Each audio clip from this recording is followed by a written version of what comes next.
రాకేష్ ఇట్రా, ఇక్కడ చైర్ తెచ్చుకొని కూర్చోతాం. ఇప్పుడు ప్రాక్టికల్ టాక్ తీసుకున్నావు కదా, జీబీఎస్ తీసుకున్నావా? ఇంతకుముందు ఎప్పుడైనా తీసుకున్నావా? ఫస్ట్ టైం తీసుకున్నాను, అంటే క్యాంప్లో ఫస్ట్ టైం అన్నా. క్యాంపుల్లో స్టడీస్ అయితే తీసుకున్నాను. Bible studies. ఓకే, సో ఎట్లా నీ ఫీలింగ్ ఒకసారి మాకు షేర్ చేసుకోండి. అంటే ఫస్ట్ టైం క్యాంప్లో స్పీకర్గా అనేది చాలా షాక్ అయిపోయా. అంటే దేవుడే ఆపర్చునిటీ ఇచ్చాడు. ఫస్ట్ టైం నా పేరు ఆ ప్రేయర్ లెటర్లో చూసినప్పుడు ఫస్ట్ భయమైంది. అరే నాకంటే గొప్ప గొప్ప వాళ్ళు, నాకంటే వాక్యం బాగా తెలిసిన వాళ్ళు చాలామంది ఉన్నారు కదా, నా పేరే ఎందుకు వాడు ఉంది అన్నప్పుడు సో నేను ప్రేయర్ చేసుకున్నప్పుడు దేవుడు ఏమన్నాడంటే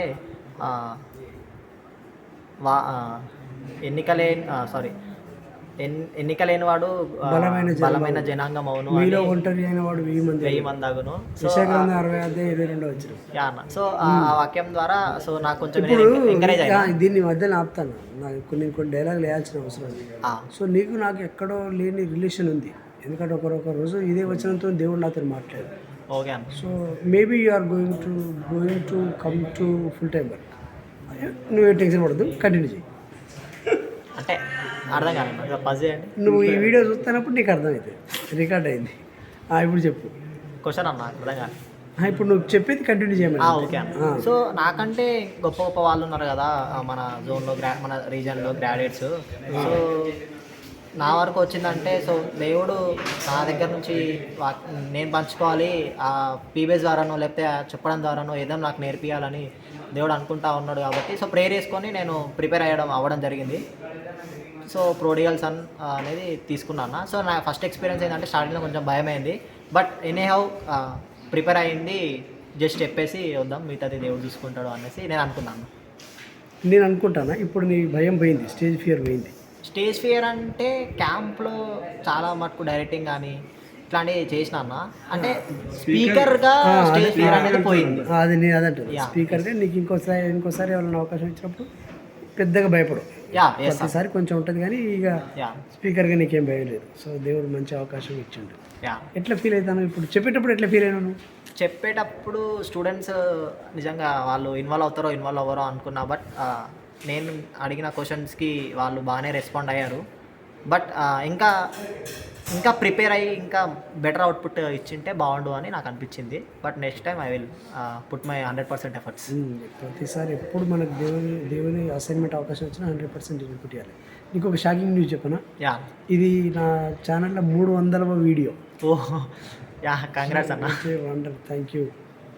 ఇంకా ఏమైనా చెప్పబోతున్నావు మాకు? అంటే ఇట్లాంటి అసైన్మెంట్స్ విషయంలో కానీ, దేవుని సేవ విషయంలో కానీ, నీ టాక్ విషయంలో కానీ నువ్వు ఏమైనా కొత్తగా నేర్చుకునేది ఏమైనా ఉందా?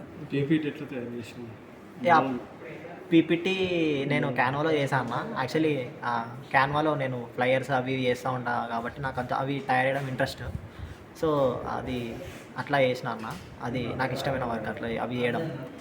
అండ్ నేను పీబీఎస్ ద్వారా ఎట్లా నేర్చుకున్నానంటే పైరింగ్ మినిస్ట్రీ ఇన్వాల్వ్ అవ్వడం ద్వారా అక్కడ మాకు అసైన్మెంట్స్ ఉంటాయి అన్నమాట. ఎవ్రీ మంత్ మేము పీబీఎస్ చేయాలి, ఎవ్రీ మంత్ ఒక బయోగ్రఫీ చదవాలి.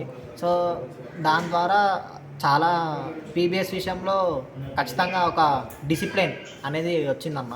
ఎవ్రీ మంత్ ఒక పీబీఎస్ చేయడం ద్వారా ఆ పీబీఎస్ కరెక్ట్గా ఉంటే మన లైఫ్ టెస్ట్ మనీ అనేది బాగుంటుంది, మన ప్రేయర్ఫుల్ బాగుంటుంది, రిలేషన్షిప్ విత్ గాడ్ అనేది కూడా చాలా బాగుంటుంది. కాబట్టి అది మనం రెగ్యులర్గా మంత్లీ వన్స్ ఒకటి చేస్తే చాలా డిసిప్లిన్ అనేది ఉంటుందన్న. ఫ్యూచర్లో కూడా మనం అంటే వాక్యం ఇతరులకు చెప్పాలి, బైబిల్ స్టడీస్ తీసుకోవాలి అని ఆశ ఉంటే పీబీఎస్ అనేది చాలా హెల్ప్ చేస్తుంది అన్న.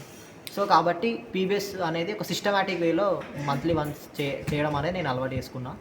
సో ఆ పీబీఎస్ ద్వారా ఇంకా కొంచెం నేను దేవునికి దగ్గర అవ్వడం అనేది, ఇంకా దేవుడు ఆయన ఒక సావర్నిటీని ఆ యొక్క పీబీఎస్ ద్వారా ఇంకా నాకు ఎక్కువ అర్థమయ్యేలా చేశాడన్న. Okay, thank you. సో ఇప్పుడు దీన్ని బేస్ చేసుకొని ఎవరైనా పైనీరింగ్ టీంలో జాయిన్ అయితే చాలా బాగా ఆశీర్వించబడతారని చెప్పాలనుకున్నాను. 100% డెఫినెట్లీ అన్న.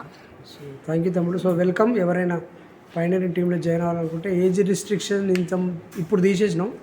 ఇంతకుముందు ఓన్లీ స్టూడెంట్సే సింగిల్సే ఉండాలనుకున్నాం, కానీ ఎవరైనా జాయిన్ అవ్వచ్చు. మీరు కూడా నెలకు ఒక పీవీఎస్ ఒక బయోగ్రఫీ చేయొచ్చు. Thank you. అదే నేను ఇంతకుముందు అడిగిన దానికి ఇదేనా ఆన్సర్? ఏమడిగినంటే ఏం చెప్పాలనుకుంటున్నావు మాకు దీని ద్వారా, ఈ సంఘటన ద్వారా అని అడిగినప్పుడు ఇదేనా అంటే మంత్లీ వన్స్ అదేనా, ఇంకేమన్నా చెప్తావా? ఇంకా అంటే అన్న, అంటే ఏదైనా ఆపర్చునిటీ వచ్చినప్పుడు మనం భయపడకుండా మనకున్న టాలెంట్ కాదు కానీ దేవుడు ఖచ్చితంగా హెల్ప్ చేస్తాడు.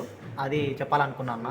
అంటే మనం ఏదో టాలెంట్ కాదు కానీ దేవుడు ఆయన ప్రేమించి ఇచ్చిన ఆపర్చునిటీని మనం ఎప్పుడు నో చెప్పకుండా, even though we're unfit for మనం వాక్యం ప్రకటించే అంత గొప్ప వాళ్ళం కాకపోయినప్పటికీ కూడా దేవుడు ప్రేమించి ఇచ్చిన ఆపర్చునిటీని మనం ఖచ్చితంగా యూటిలైజ్ చేసుకోవాలి. అది ఒకటి నేను చెప్పదలుచుకున్నాను. ఓకే, థ్యాంక్ యూ తమ్మి.